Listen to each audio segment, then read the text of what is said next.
목사들, 주부들 말씀.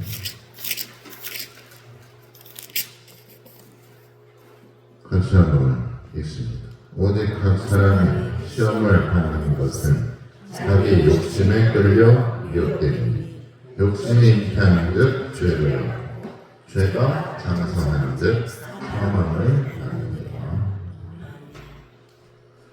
오늘 말씀은 채우고 비우고 버리고,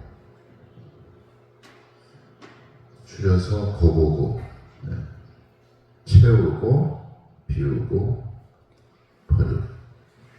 살면서 우리가 무엇을 채우고 또 무엇을 비우고 버리느냐에 따라 그 삶의 무게도 가벼워질 수도 있고 그 삶이 가치 있을 수도 있는 것입니다.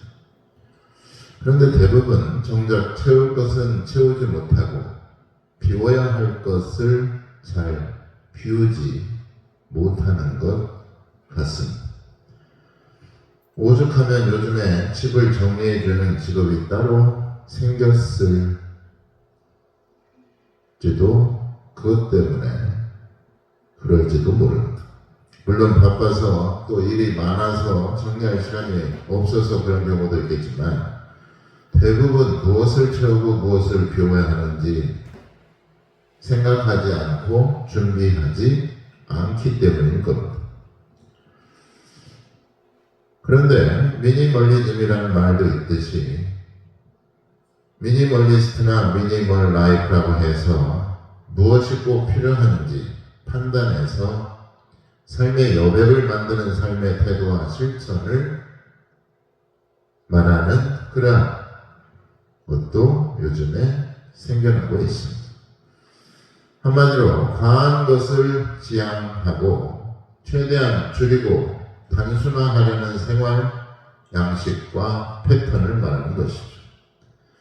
그렇듯이 우리가 살아가는데 꼭 필요한 것만 선택하는 지혜와 결단이 우리에게 꼭 필요할 때가 아닌가라고 생각해 봅니다. 풍요 속의 빈곤이라고 굶어봐야 밥의 소중함을 알고 잃고 나서야 그것이 중요한 것을 아는 우리들의 어리석음은 채워지지 않는 욕망과 과도한 욕심으로 인해 오히려 삶이 빈곤하고 피폐해지는 것을 의미하는 겁니다. 그렇다면 우리는 무엇을 채우고 또 무엇을 비우고 버리면서 살아가야 될까? 얼마 전에 에른 프로인 리오노리세 교회에서 한 역술가가 나와서 한 개그맨에게 이렇게 말을 하는 것을 들어봅니다. 그 사람에게 역술가는 이렇게 말을 해요. 인정이 많고 타인을 배려하는 성향이 강하다고 하면서 여린 부분도 있어서 남에게 속기 쉬운 에너지도 가지고 있다. 그런 다음에 이 말을 덧붙입니다. 뭐라고 말하냐면 과도한 욕망이 잘 맞는 성향과 만나서 그릇된 선택을 할 확률이 높다라고 말을 하는 거죠.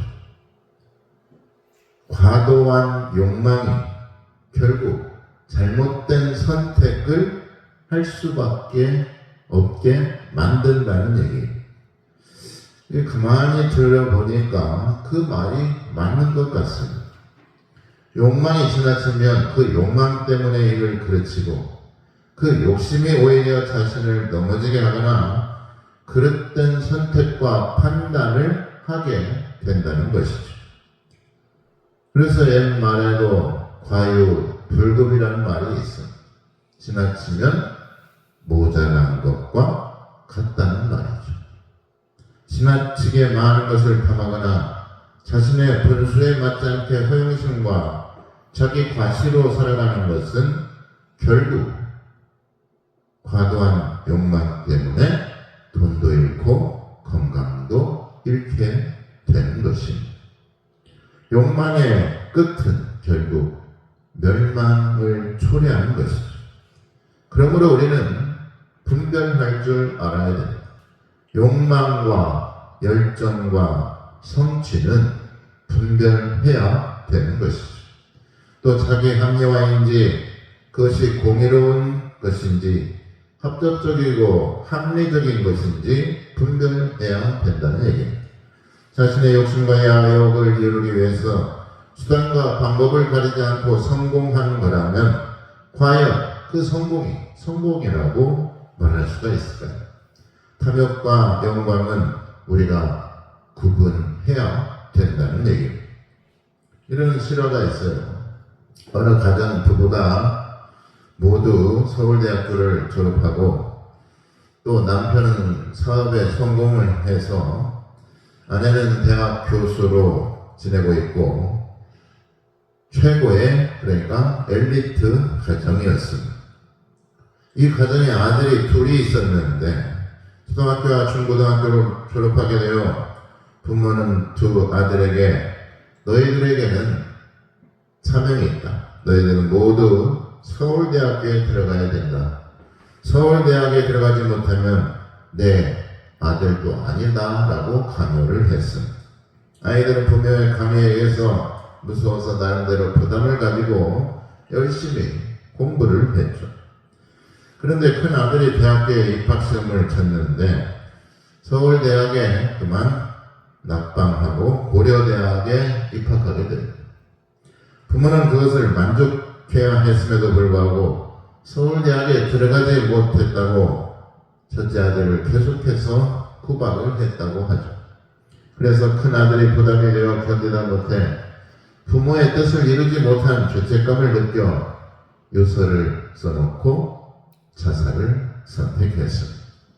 그 유서의 내용은 부모님이 원하시는 서울대학교에 입학하지 못하고 불효자가 되어서 죽습니다. 불효자를 용서해 주십시오. 라는 유서의 내용이었습니다. 이 사건은 너무나도 그 부부에게 큰 충격적인 사건으로 그 가정의 큰 고통과 슬픔이 되어 영원히 잊혀지지 않는 일이 되었습니다. 그리고 나서 2년이 지난 둘째 아들이 대학 입학시험을 보게 될 차례가 되었죠. 그 두 부모는 둘째 아들에게 너는 시험을 잘 치러 이번에는 꼭 서울대학교에 들어가라고 강요하면서 서울대학교에 들어가지 못하면 내 아들이 아니다 라고 말을 했습니다. 둘째 아들도 부담을 갖고 시험을 쳤으나 서울대학교에 들어가지 못했습니다. 둘째 아들이 정열에 빠져 부모에게 아주 당당하게 이렇게 말을 하죠. 엄마, 아빠, 제가 서울대학교에 합격하지 못하고 떨어졌으니까 저도 형님의 길을 따라가겠습니다. 라고 말했다는 것입니다. 그제서야 엄마, 아빠는 깜짝 놀라 이러다가 아들 둘이 모두가 죽겠다는 큰 충격을 받고 마음을 다시 고쳐 먹었다는 것이죠. 무엇이 과연 중요한 것일까? 내 욕망과 욕심을 채우려고 남을 희생시키는 것은 남을 실족시키는 것입니다. 예수님께서 분명히 말씀하셨죠. 너희가 남을 실족하게 하게 되면 연자 맷돌을 메고 바다에 빠지는 것이 낫다. 남을 실족하게 하는 것. 이것은 아주 큰 죄악입니다. 내가 편하자고 남을 무작정 부려먹는 것은 악덕 업주나 하는 짓이죠. 부모도 자신들도 하지 못한 일을 자녀에게 강요하는 것은 위선적이고 자신을 기망하는 것이고 그것은 오히려 부끄러운 일입니다. 역대 폭군들을 보면 자기 욕망이나 자기 기분을 절제하지 못하고 마음에 들지 않는다고 신하들을 괴롭히고 옥에 가두고 죽이는 것을 우리는 볼 수가 있습니다. 자기 합리화의 늪에 빠지지 말아야 됩니다. 잘못된 선택과 과도한 욕망 때문에 결국 죄를 지을 수밖에 없는 것입니다. 그 죄 때문에 결국 생명까지도 위협을 받게 된다는 것입니다. 그 강요와 그런 부담감 때문에 자살까지 한다는 것이죠. 부모의 과도한 욕망 때문에 자녀가 그릇된 선택을 하게 된다는 얘기입니다. 이것은 성경의 원리와 예수님의 가르침과도 전혀 맞지 않는 행동인 것이죠. 예수님께서 뭐라고 말합니까? 비판하지 말라. 또 남에게 대접을 받으려면 먼저 대접하라. 또 뭐라고 말합니까? 왼손이 하는 일을 오른손이 모르게 하라. 그것뿐만 아닙니다. 오리를 가자고 하면 십리를 가져라. 남이 나의 왼뺨을 때리면 오른뺨도 대줘라. 원수까지도 사랑하라. 예수님의 정신, 예수님의 가르침은 온데간데 없이 자신의 욕망과 욕심만을 채우려고 살아가는 것은 과연 어떻게 되는 것일까? 나 자신과 겸손과 섬김과의 사랑의 모습은 찾아볼 수 없고 욕망과 자아 성취에만 또 세상에서의 출세에만 눈이 멀어 세상의 평승에서 욕심대로 살아가는 모습을 볼 때 어떻게 예수님의 흔적을 그곳에서 찾을 수가 있겠습니까? 또 예수님의 제자로서 어떻게 삶을 살아갈 수가 있겠느냐는 것이죠. 물론 그렇게 할 수 있는 사람이라면 예수님의 제자 아니면 성인 군자가 있습니다. 그러므로 우리가 온전하지 못하기 때문에 주님께 나와 회개하고 주님 앞에 날마다 기도해야 되는 것입니다.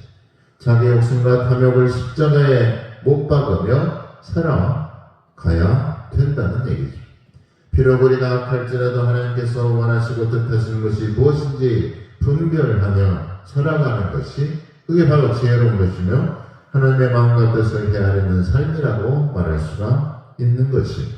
혹여 부모가 원하는 대로 살지 못하더라도 적어도 이 사회에서 이 세상에서 나고자나 실패자로 인생을 마치는 일은 없어야 되는 것입니다.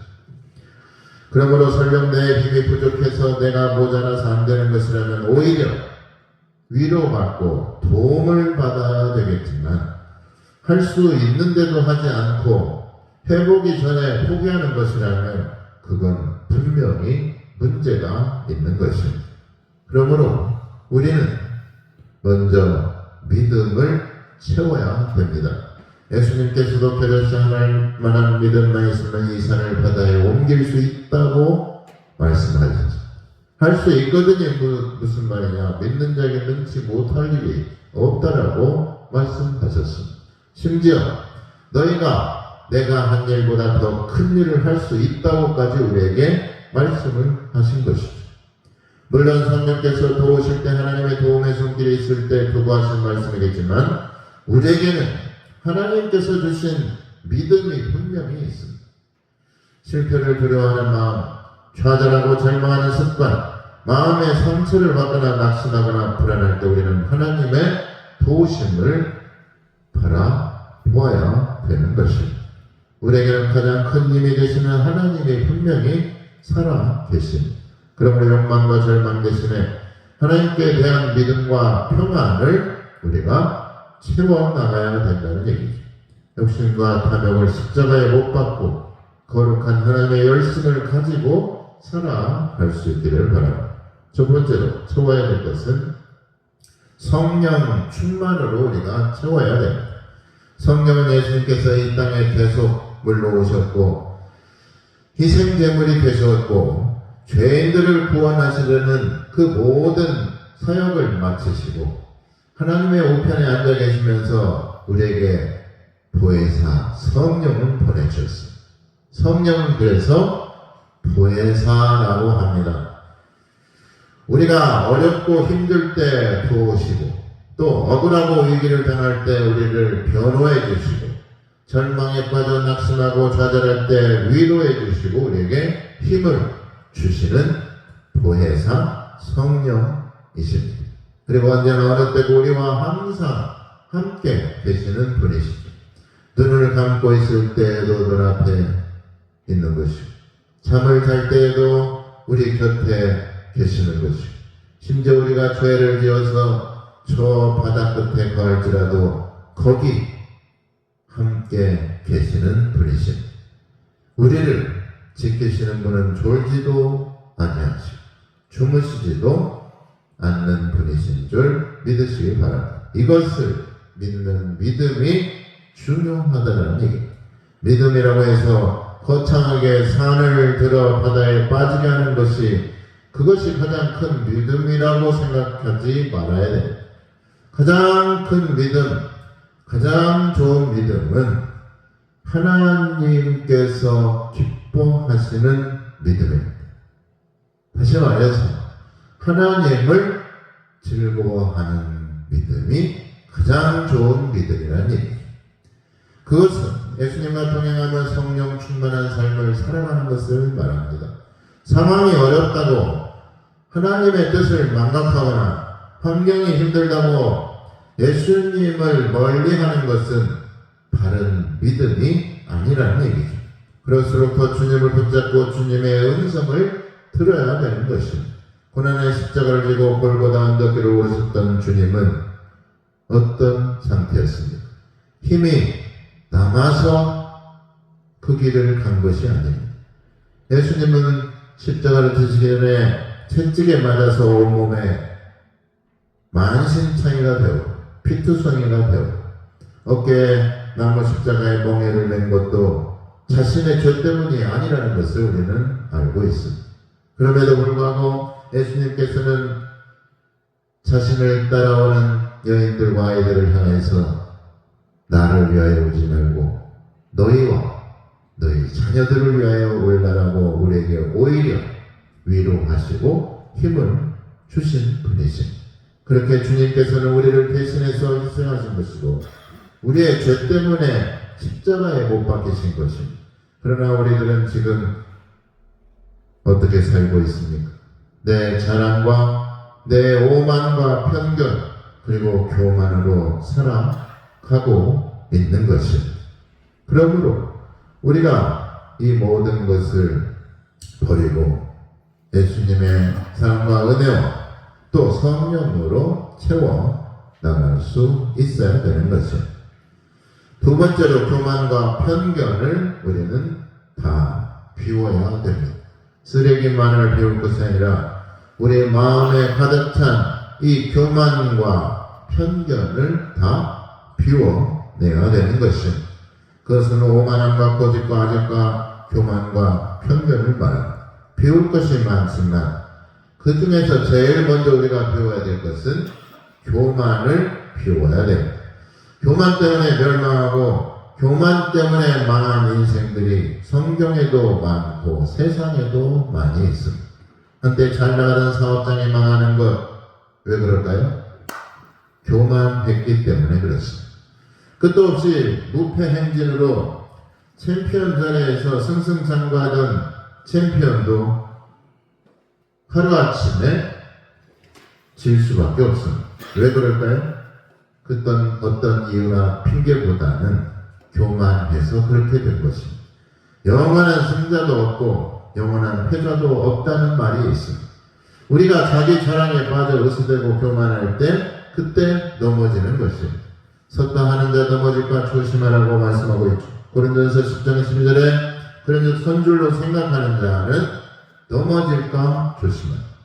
그리고 다음 말씀에 아주 귀한 말씀이 있습니다. 고린도서 10장 13절에 보면 사람이 감당할 시험 밖에는 너희가 당한 것이 없나니 오직 하나님은 미쁘사 너희가 감당하지 못할 시험 당함을 허락하지 아니하시고 또 시험 당할 즈음에 피할 길을 내사 너희로 능히 감당하게 하시느니라. 그러니까 하나님께서는 우리가 시험 당할 즈음에 피할 길도 주실 뿐만 아니라 시험이 왔을 때도 시험을 이길 수 있는 힘도 주신다는 말씀입니다. 그러니까 시험 당했다고 넘어지고 자빠지고 교회 안 나오고 기도 안 하고 이거는 다 핑계라는 얘기죠. 하나님을 가까이 하지 않았기 때문에 오는 현상들. 자기 교만에 빠진 사람들은 자기가 뭐라도 된 줄로 착각하고 아나무인하는 것. 위도 없고 아래도 없는 것이죠. 자기 만족과 자기 기만으로 자기 함정에 빠져 살아가는 것이죠. 그러니 우리가 시험 당할 때에도 필요할 길을 주시는 하나님을 찾고 또 감당 못할 시험을 주시지 않는 신실하신 하나님을 언제나 믿고 신뢰하며 살아가야 된다는 것입니다. 결국 교만을 비우고 겸손을 채워야 된다는 얘기입니다.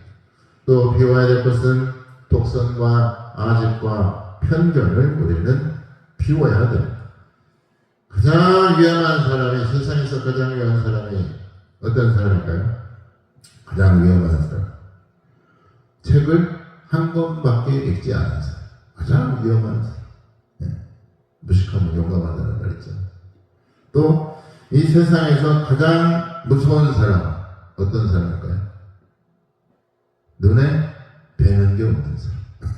눈에 뵈는 게 없으니까. 네. 가장 무서운 사람. 편견과 고집불통, 또 독불장군 아집이 문제인 것입니다. 이걸 내 머릿속에서, 마음에서 우리는 다 비워내야 됩니다. 살만 뺀다고 디톡스하고 다이어트만 할 게 아니라 우리의 아집과 고집, 어리석은 판단이나 편견이나 선입견을 비워내야 되는 것입니다. 잘 비워내야 거기에 잘 채울 수도 있기 때문에 그렇습니다. 감정적으로 대응하거나 욕구불만으로 살아가기 때문에 여유가 없는 것이고 항상 불안하고 불만족스러운 것입니다. 나에게 조금만 피해가 오면 미워하고 복수하고 소송하고 재판하고 살아가는 것이죠. 우리가 신앙생활에서 가장 위험한 것은 무엇일까요? 가장 위험한 것은 내가 믿고 싶은 대로 믿는 것입니다. 내가 원하는 대로 믿는 것. 하나님이 원하는 대로 믿어야 되는데, 또 성경이 말한 대로 믿어야 되는데, 자기 기분대로 신앙생활을 하는 것. 그게 가장 위험한 겁니다. 그의 상황이나 하나님의 말씀과는 전혀 무관하게 살고 있는 것입니다. 그 사람은 그저 종교생활에 그쳐 생활하는 것이고, 하나님께 대한 신앙을 마치 자기 취미 생활 정도로 전락시켜 버리는 것입니다. 이것은 신앙인의 자세로서 전혀 합당하지 않습니다. 변질된 사람의 모습입니다. 현실의 교회 대부분이 다 이러한 성장주의에 빠져 있습니다. 그러나 교회가 크다고 하나님이 알아보고 교회가 작다고 하나님이 몰라보는 것은 아니라는 것을 우리가 분명히 깨달아야 됩니다. 하나님의 입장에서는 다 똑같은 죄인이고 다 하나님의 입장에서는 구원받아야 할 대상임을 우리가 분명히 알아야 됩니다. 내 입장에서가 아니라 하나님의 입장에서 살아가는 것이, 그것이 바로 거룩한 삶인 것입니다. 그러므로 욕망대로, 자기 기분대로, 욕심대로, 하고 싶은 대로 살아가서는 안 된다는 얘기죠. 마지막 세 번째로는 욕망과 욕심을 다 버려야 됩니다. 오늘 말씀에 뭐라고 말합니까? 오직 각 사람의 시험을 받는 것은 자기 욕심에 끌려 미혹됨이니 욕심이 잉태한 즉 죄를 낳고 죄가 장성한 즉 사망을 낳는다. 그러니까 욕심이 결국 어떻게 된다고요? 죽게 만든다는 얘기입니다. 욕심이 우리를 망하게 만든다는 얘기죠. 욕심이 결국 뭐를 가져오냐면 죄를 가져오게 됩니다. 로마서 5장 12절에 그러므로 한 사람으로 말미암아 죄가 세상에 들어오고 죄로 말미암아 사망이 들어왔나니 이와 같이 모든 사람이 죄를 지었으므로 사망이 모든 사람에게 이르렀느니. 죄가 결국 우리를 죽게 만드는 것입니다. 죄 때문에 죽는 것입니다. 병 때문에 죽는 것은 육신이지만 죄 때문에 죽는 것은 영혼인 것입니다. 영원히 죽는 거예요. 따라서 해볼까요? 따라서 한번 해보겠습니다. 병 때문에 죽는 것은 육신이지만 죄 때문에 죽는 것은 영혼이다.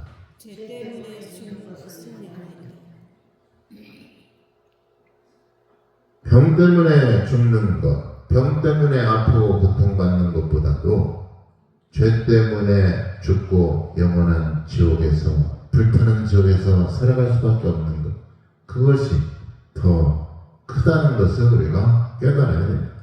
탐욕과 욕심을 십자가에 못 박을 때 하나님께 구원받고 영원한 생명을 얻게 되는 줄 믿으시기를 주님의 이름으로 축원합니다. 기도하겠습니다.